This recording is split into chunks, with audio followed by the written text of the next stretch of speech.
Hi, welcome back. This is Jim Lowenstern. This is the Exponential Files. I've got Casey Rettke today with me. Casey is, well, I know him from my affiliation with Texana Bank and the mortgages that we do together. Casey's going to talk to us about financial literacy and investor mortgages. How does that sound, Casey? That Welcome to sounds the show. great. Thank you for having me on. I appreciate it. My pleasure. So let's just dig right in. Give us a little bit of your background in financial services, and then let's launch right into the subjects. Sure, yeah. So I spent 23 years in the mortgage industry, and the last 8 years I was focused more on the CRA, Community Reinvestment Act, and catering to low, moderate income borrowers, and working a lot with first-time homebuyer programs, financial literacy efforts through nonprofits, and translated that into a little bit of research and development with some of my previous employers for risk balancing new products on the market for first-time homebuyers. Okay. And what should the viewers know about financial literacy? Most importantly, their own financial literacy, Yeah. and what they might not know and should know. Well, I think the biggest thing out there is that there's a lot of advertising and I would call it predatory hype around master your finances, buy this, and then you too can be a millionaire. And most people they want to master their finances, they want to learn, but there's a lot of obstacles in their path. And so I think it's critical to go back to the basics. And when you look at the basics, you have kind of three different areas that get promoted to the general person. You have financial literacy, and you have financial education, and you have financial advisement. And what's hard is that when you look at the definitions for financial literacy, it basically says you have to master budgeting and investing to be financially literate. Now, I hold a different take on that. I think that financial literacy is all about learning how to read your money. And once you learn how to read your money, then you go into financial education and learn about the tools in the industry and how they work. And then finally, you get to financial advisement, which is where do I put my money?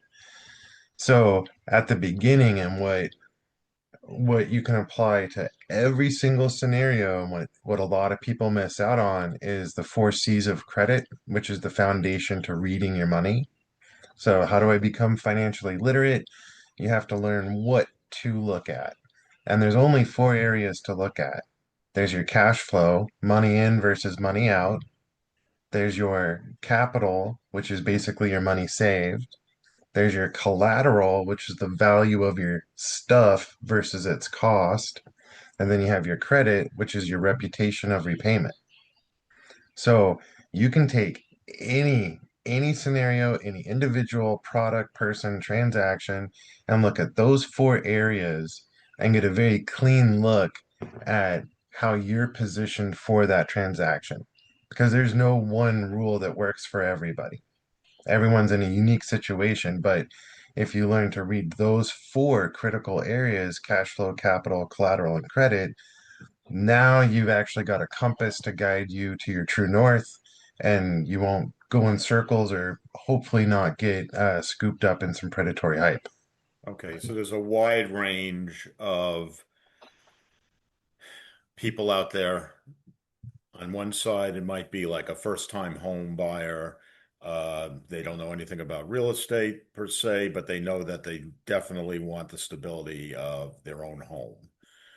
There's the investor. I mean, there's people way beyond it, but let's say investors who they already have a house, maybe they even have a vacation home. Now they want to start getting income from investor properties.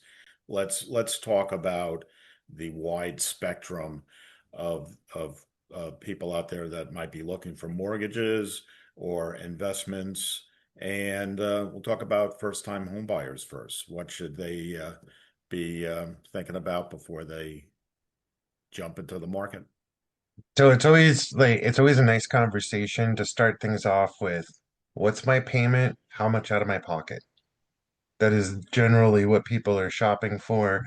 What's your rate? How many points? There's a lot of lingo and costs that factor into it. But at the end of the day, you're trying to determine how much money can I put out of my pocket from my checking and savings account into this, and how much can I feel comfortable with monthly? When you go to a lender, they're generally going to approach it with, what's your maximum buying power? And it's up to you to determine if you want that maximum pre-approval or you want to pull it down a little bit into your comfort zone. Just because you qualify for it doesn't mean you're going to be happy with it. And there is nothing wrong with asking a lender, hey, I know you said I qualified at 390. Can we pull that down to 360 so I don't overspend? All day. Yeah, let me just react to that. Please. Having worked in the industry for over 40 years, um, a lot of people, when they're getting into the market, they're going to buy what they can afford, and that's a good thing, Yes. and Yep. and people never know what the future is going to be, how stable their job is, et cetera, et cetera. More often than not, if somebody has a stable profession, a stable career, I think they should lean towards the high end because I think people tend to outgrow their homes if they kind of started at a lower end. And then there's the cost of moving. And it's not just the financial costs. There's a lot of domestic upheaval, or if it's a Sure. single person, it's even probably just as hard, or if not harder, to move. So I think people should have a longer viewpoint of the utility of the property they're going to buy. You make some interesting points, and the challenge there is that the window between first time buyer and second time buyer grows exponentially the more they reach that first time. Like in a perfect world, we would only have healthy buyers buying homes where they can afford the mortgage, they can afford their outside debt, and they're saving because they want to have a family, they want to grow, they know they're going to need a down payment, and they don't want to just bank on selling the home. Maybe they want to buy a home and keep it in a portfolio and we'd be able to move on to another home. There's because everyone's in a different situation. And so reaching on your first buy as high up as you can get is, I think, really situational. For some people who are on, like, say, an early buyer, right? You're in your 20s, your career trajectory is going like this. If you have security like that, that might be a really good idea. But this is where we start getting towards financial advisement and where should I put my money? Where should I dedicate my future credit debt towards? And so if because it's all situational and a lot of people don't hold their homes for more than 7 years, I try to be conservative and at least match up whatever their comfort zone is with where they're lining up their purchase at, because it's tough when someone reaches too far. So I just become nervous of the overreach and try to guard against that. Okay. You know, maybe it's because I'm in a market where the prices are skewed very high.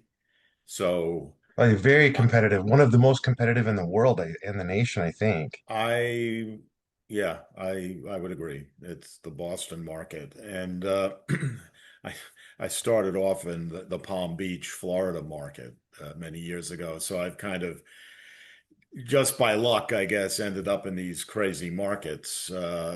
But yeah, I see with inflation and speculation and a lot of investors buying up properties that first-time home buyers in these markets that don't think towards the long term, they kind of, I'm not going to say they miss the boat, but they but they miss an do. opportunity. They miss an Yeah. opportunity to So, leverage. there's more than one way to reach up. Most people think, well, I want the single family home that I'm going to hold on, right? If you're a first time home buyer, one of the things that has made me the happiest in my career is seeing first time home buyers buying multifamily units. Absolutely, I agree. What a win. What an absolute blessing. And that opens up a door to so much creativity as well when you go to exit eventually, because um, when you go into a, say, a 3 unit property, you've got rent from two sides, it's your first time, so you can probably qualify for the mortgage on your own. But in real life, you've got two rents helping you out. When you go to exit, multifamilies not only keep their value, some of the best in the market, but I'm a fan of using condex division and breaking up a three family into a three separate condos and having people exit under a condex. You Well, cover your let's talk capital about gains. condexes because I've been Sure. doing podcasts and radio shows for years, and I would say that the word has never come up. Ah, My wife actually owns a condex, so I know well, I have a real estate so yeah, license let's. in 4 states, so I better know what a condex is. And I run a real estate Well, pre-licensing school, so I should know what y- it is. But well, I'll let you yeah. So, explain it, and because Casey. you would think that with the Boston market and the multifamily conversions down there, that would be the norm. And we have Uh, ADUs now. That was just legalized this year, up right. to 900 Yes. square feet. Yep. So you S- talk about that two family or a three family. I look at the size of the lot, what can be put outside. I also Sure. look at the basement, like how's the ceiling height? Can we dig out the basement? Can Yeah. we Yeah. put in Oh, window wells and put another unit in down there? Got to be so very creative. for anybody listening, when you're looking at a condominium or something that's using a condo format, what they're saying is there's a controlling entity that's responsible for the overall building and the insurance on the building, and they set the rules. And that's your kind of control board for this property or project of units.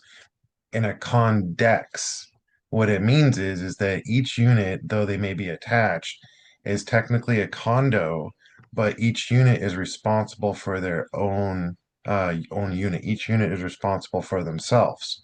So you get your own insurance. You don't have an HOA due every month because you're paying your real estate taxes, your insurance, and taking care of the maintenance on your own.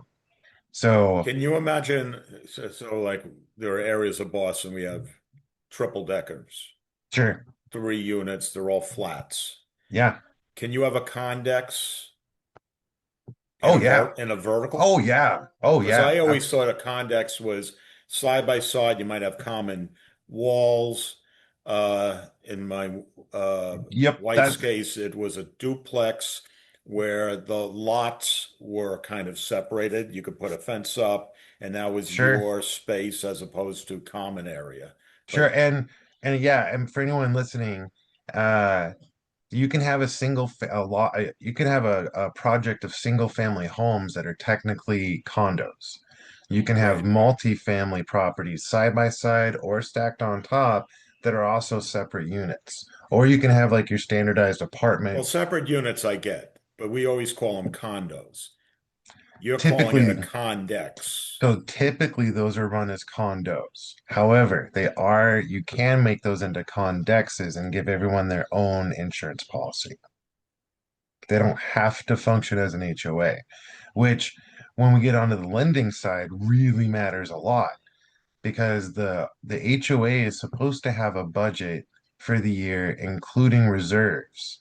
They're supposed to be collecting money from their tenants Right. and putting that money into an account that has 6 to 12 months in reserves for the annual budget. And they frequently don't have that, or there's frequently other issues that arise with HOAs. And so the use of a condex, imagine you're a first-time home buyer, you buy a three-family property for, we'll call it 750. And then say 3 years down the road, you've registered each unit as a separate condo unit. You've gotten a partial release from the lender, and you sell each one of those units for 450. How easy is it to get partial releases? Partial releases are not they're not bad when they're approvable. When they're not approvable, we use other methods of solving it. So what we're talking about is you started off with one loan on one property. Then you divide that property legally, you divide it up into 3 units, but you still have one loan. So the first time one unit sells, the loan has to be paid off. Normally, we use a partial release, meaning the lender says, "Oh, you want to release that property from the loan and pay it down." Okay. Sometimes they say no. So what you do instead is you either have to line up all three purchases or maybe two to pay off the loan in one And then transaction. you refinance your unit if there's And a a lot of times, balance. what I will default to is a first lien equity line of credit because there's low fees to obtain the line of credit. You can pay off the first mortgage with it and just hold a line of credit on it. And credit unions are a little easier on partial release. So this is interesting for all first-time home buyers out there. If you get creative with this kind of financing and this kind of, I would say, legal definition of the property, look at multifamily properties as a way to get into the market. Uh, I mean, Yeah. all markets are up now, but let's say on the cheap. Like If, all first-time home buyers really should be looking at this kind of property, even though it's not your perfect single family with the picket fence. This is the what way to I step mean, in and build equity. yeah, and the thing about it is that, we go back to the basics. It's all about cash flow. I don't, it doesn't matter. I've worked with people that are clearing 4 million a year and they're strapped. They're mouth, hand to mouth every month because They are their life, overhead. their overhead is so big that they can't make enough money to overcome. They There's got no the G-Wagon, they got the everything, sailboat, they got man. the second Every the second house at the lifestyle, beach, the the third which, house at the yeah, the ski four area. houses, yeah. And so you always balance everything out.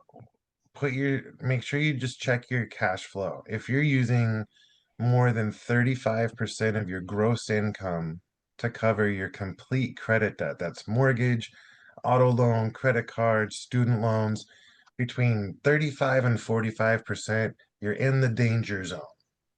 You know, lenders can approve some debt ratios over 50%. Like VA and FHA don't technically have debt ratios anymore. So it's not that it's impossible to do, but just when we look at like real life and what's healthy for people, you want to try and keep your gross debt ratio under 35%. That's kind of the golden zone. And it doesn't matter how much money you're making.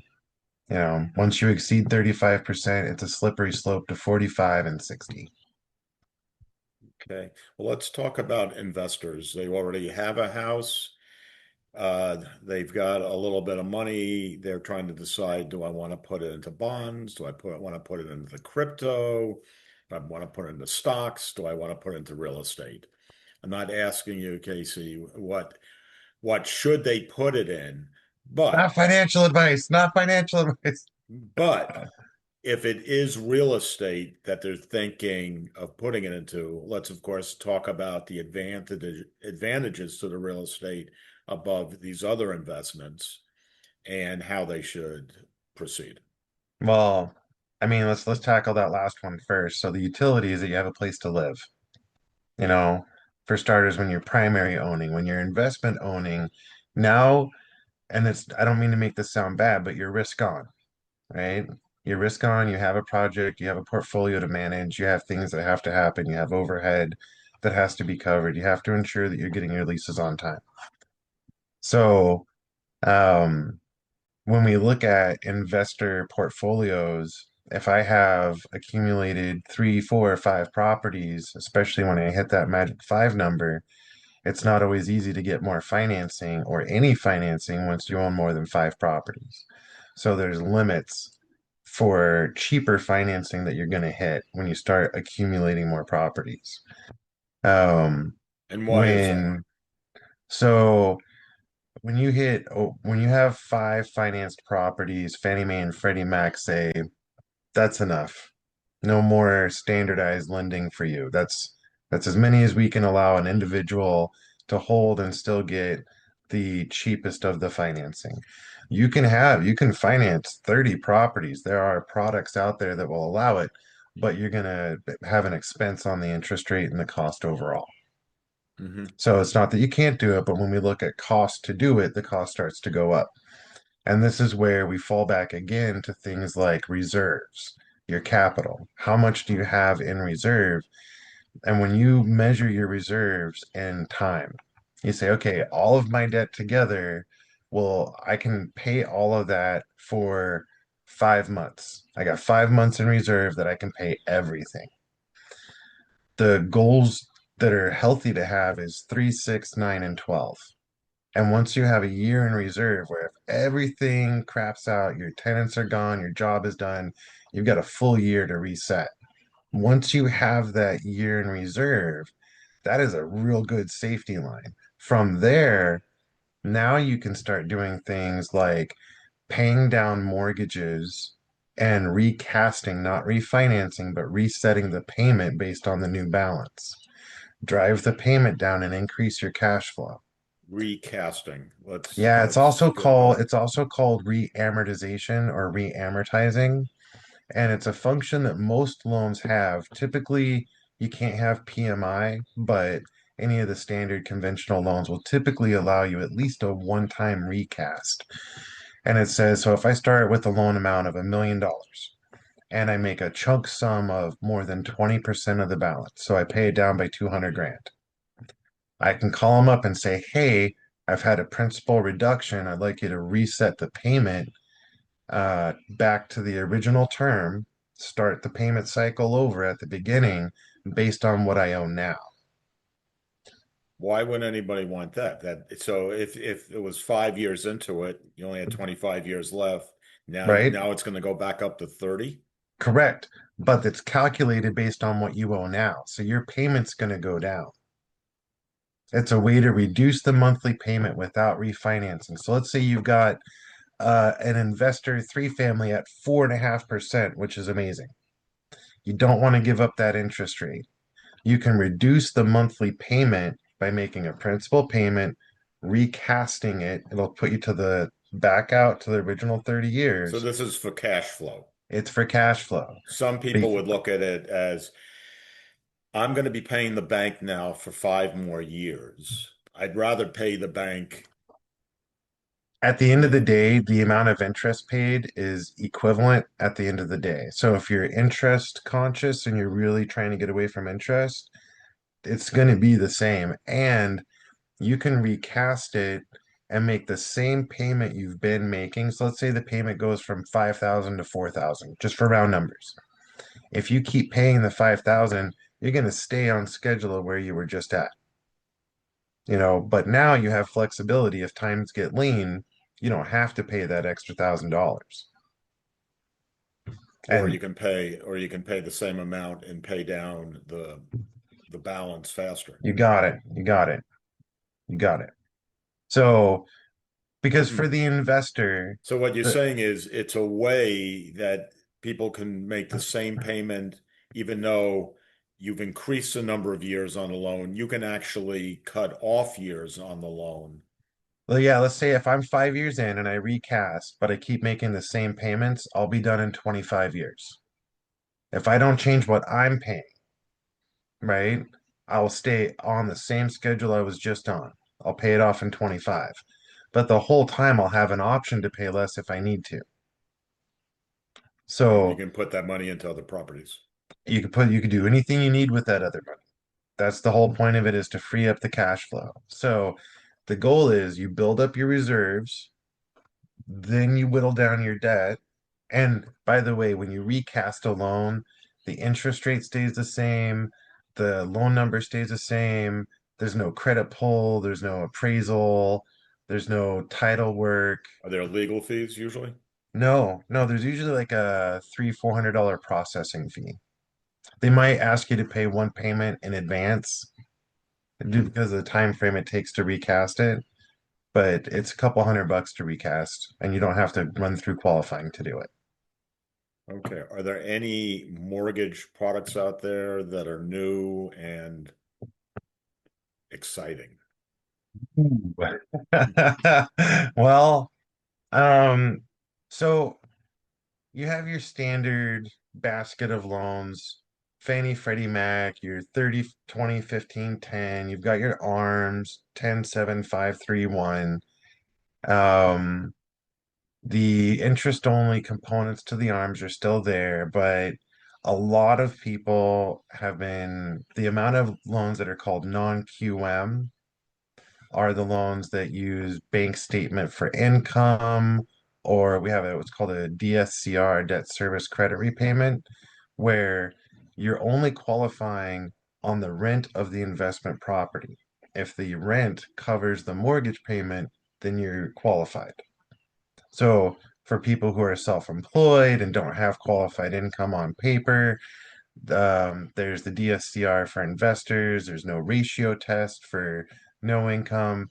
There's that kind of old school expanded criteria product selection out there. And this isn't new. This has been, humming right along. But I feel like the industry's kind of capped out on those. You have some interesting construction projects. The one-time closes are still pretty popular. Um, the reverse mortgages are still alive. The only really new one actually is called an HEA, a home equity agreement or home equity investment. And this one is actually new. So a home equity agreement is a situation where you are going to receive cash for your equity up front. There will be 5 points or 3 to 5 points in expense to have it, but there's no payments while you hold the cash, and the people who've invested on your equity get paid off on the future value of your home. So it's kind of like a reverse mortgage. Yeah, and when you talk about reverse mortgages, everyone I know that's ever had one pretty much lost their house. So why would anybody ever want a reverse mortgage? Yeah, when you're in a situation where the only resource you have left is the equity in your home, and you are trying to survive in life through the equity in your home, you only have a couple options. Sell, which typically doesn't work. You can take out a second mortgage, or like you can take out a full mortgage. You can take out an equity line of credit and pull money as you need it, or an equity loan and just take all the cash at once. You can do a reverse mortgage, which not only are the closing costs on reverse mortgages sky high, you're like 20, $30,000 easy. Um, but as they chew through the equity over time, many people do end up losing their homes or effectively losing their homes before they're ready to leave the world. Yep. And so timing those reverse mortgages out is tricky. A home equity investment where you don't have to qualify, there's a fee charge related to it, and they're going to capture equity when you go to sell the home or pay off the loan. And the nice part about it is that if your house were to go down in value, the payoff decreases as well. So at least the investors are sharing some of the risk reward on that. I have not written any or referred out any home equity agreements yet. I'm still kind of going through and trying to button up a couple So the questions. difference between a reverse mortgage and an HEA is the risk that the investor is taking along with the homeowner. I kind of, yeah. So usually in a reverse mortgage, you're actually going to receive money monthly, Hmm. right? And that money And stacks and up not have to to pay a mortgage. correct. Well, so kind of, yeah. There's no mortgage payment, but you still may be liable for real estate taxes, insurance. other costs. And um, so most people find themselves in a situation because the reverse mortgage has to guarantee that the taxes and insurance are paid. They usually make you escrow, and that escrow payment is not part of it. So if your escrow payment's $1,000 a month and you're only receiving $900 a month, you got to come up with $100 a month. And so it can cut the cost of an elderly person trying to stay in their home. But yeah, So, sorry. Yeah. yeah, I mean, this is it's sad. It's sad because most people, and you started talking about, financial, what's the term? Literacy. Literacy. Okay. So people don't realize how the years go by so quickly. They don't think about things like inflation and appreciation of real estate, and the leverage that mortgages allow. So like you go to the grocery store and you spend $100 on groceries. You're not giving them $10, you're giving them $100. When you go buy a house, it could be a $500,000 house, and you do give them 10 cents on the dollar when you move into that house. Meanwhile, it appreciates at a certain rate, but your appreciation, your net worth is increasing, uh, basically riding on other people's money. You know, you bought a $500,000 house, you owe 450,000, but when it goes up 5%, you made 5% on that 450,000 also, not just the 50,000. Remembering that that's trapped liquidity or not liquid, but you're right. Yeah, I mean, it's And not like you can sell it, in 2 seconds, like go to Robinhood and yeah, sell yeah. shares of IBM or Tokenize my whatever. equity. I'll cash it out. Yeah. Yeah, but if people do have a long-term view, appreciation of property, and if they're renting, let's face it, you do not have domain. You do not have ownership of the roof over your head. If the landlord wants to sell the condo or the multifamily or the single family, you have to start moving, and it Yep. may not be at the right time. Yep. You know, Stability. so You gain stability through owning. And so yeah. yeah, I was just going to say, and for investors, a good rule of thumb based on the mistakes I've seen other people make, try to keep the investments close to home. Okay. And when I say home, even a 20 or 30-minute distance is probably in the long run further than you want. Okay. It's not terrible, but over the years, now you may have other investments in other places, and if they're all in different directions, if you're keeping everything close to home, things appreciate at about the same rate. You're used to the neighborhood. You see what's going on. You hear uh, you hear the gossip about the new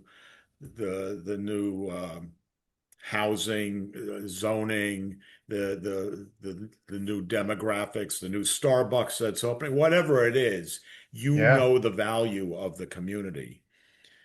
And that's just my recommendation. Try to I keep it love it. close. Man, that's great because when we talk about financial literacy, the component in there that gets overlooked the most is time. Are you going to have the time to get over there and fix that dishwasher, replace the window? Do you have the resources? Do you have the network? Do you have the time to deal with it all? And a lot of people get caught short on that one. They're just not ready I mean, for it you or can pay a thinking about it. management company, and you and Yeah, you you can and you can, can find as long as you got the cash handymen. flow. Exactly. Exactly. And Yep, it could be even just the little things where emergencies come up, and all of a sudden there needs to be someone at that property. Even if you're not technical, you can yep, go over and you can take a quick look and you go, oh, that switch. should be up and that switch is down. And that just saved you a $200 service call At least. because you only Yeah. had to drive around the corner. So, and this is where I circle back around to, like, I'm a fan of people holding real estate, leveraging real estate, using real estate to get ahead. It makes me so happy to see people do it in a healthy fashion when they're buying within their comfort zone and they're minding their savings and their lifestyle so that after they've taken on this property, they can still save and get to the next level. That is such a beautiful thing to see. I'm a big fan for that. Uh, I feel like this year I'm watching a lot of first time buyers be very realistic about what it's going to take to care for their home. A lot of the investors that I'm talking to are very conscientious of their maintenance costs, and they've got specific targets for their mortgage payment to stay within that maintenance budget. This is good. This is I'm healthy. even seeing a new shift with some of the builders that I work with. Whereas before, they would just go right in and they would just scrape the property. It would just be new construction, ground up. And now some of the cities, they're making the zoning so difficult and the costs are so high that they're going in and they're just they're gutting these houses. So it's two benefits. Well, actually, maybe it's more than two, but let's say the community feel, the neighborhoods don't change because the house that was there before is there now, but where it was overgrown and the paint was peeling and the roof was getting kind of old and the windows were old, now it looks like a new house. New landscaping, new fence, new roof, new windows, et cetera, et cetera. And the inside is all new. It's not the McMansion, but then people can also pay less for the house that they're living in and get into the neighborhood that they want to get into. I the affordability crisis in the US is tough. And it's not a housing crisis, it is a affordable housing crisis. And I feel for the builders. What a horrible situation to be in. Hey, you can build these houses that are healthy, or you can make a living. What would you like to do? Do you want to take your family on vacation this year and have a savings, or do you want to feel good about putting people in homes? It's tough. None of the builders want to put up a 1,700 square foot or 1,500 square foot single family. They want those McMansions because those things are selling like hotcakes. I don't blame them, but um, I I I have seen through time the multifamilies as the anchor to the industry is my view. Those multifamilies are to me the bedrock of real estate. Yeah, I I like the whole idea of the first time home buyer buying the multifamily. That's a really good idea. And there are programs where they can get a second loan to do all the work that's oh going to be necessary to upgrade the property and basically get more income from the rent because a nicer apartment is going to rent for more money. yep. And there's a couple articles recently out there about renting versus buying. And there's an argument to be made that if you stack up all the overhead to owning the home versus renting and investing, and there's a lot of assumptions. Nothing bad happens on the property, no big oopsie daisy foundation cracked. Also, no, it makes a lot of assumptions that you're not a bad investor and that nothing bad happens in that life as well. And you can make a mathematical argument for renting versus buying. The problem is that it's unlikely because most incomes don't stay stable for more than 4 years. That's kind of the norm as a 4 year stability run on income, whether you're salaried or hourly or whatever. Typically, you're looking at about 4 years of stability for income. And as that life changes, uh, you gotta roll with those punches. And if you're not, then you're gonna get left behind. So that's real estate offers a lot of stability through the utility of, hey, you need a place to live. And if you don't have that, you're gonna pay somebody else potentially through the nose. And I think the norm is probably that people who rent lose out over time. Absolutely. I think we went past financial literacy today. I think we almost became for our viewers life coaches in a way. The That's recommendation is at the end of the day, real estate is a good avenue for a better life. hmm Yep. Boil it down. And financial literacy and being aware of your expenses and having goals, it will at least point you in the direction you should be going. So if somebody wants to get in touch with you, one of our viewers today wants to get in touch with you, Casey, where do they go? You can call me direct on my cell phone, 781-504-6309. I'm also available at casey.redkey at texanabank.com. Okay, cool. Well, thank you so much for joining me today, Casey. This is Jim Lowenstern. This is the Exponential Files, and we will see you soon. Thanks, Thanks, everyone. Jim.